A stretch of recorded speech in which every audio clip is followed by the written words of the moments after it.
So you're using Zbrush and you're wondering to yourself, how do I hide/show part of my model?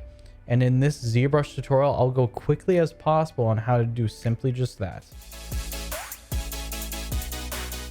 To get through this tutorial as fast as possible, all you need to do is hold Control-Shift, draw a green box. It will hide everything outside of the box. Now to invert this, all you need to do is hold Control-Shift, draw a box on the canvas, and it will invert.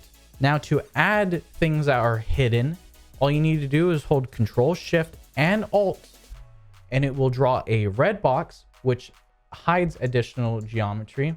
And then to reset everything and reveal everything back, all you need to do is hold Control-Shift and then just simply click on the canvas and everything is revealed. Thank you so much for watching this Mind Point Summit tutorial on Zbrush. Can't wait to see you in the next episode.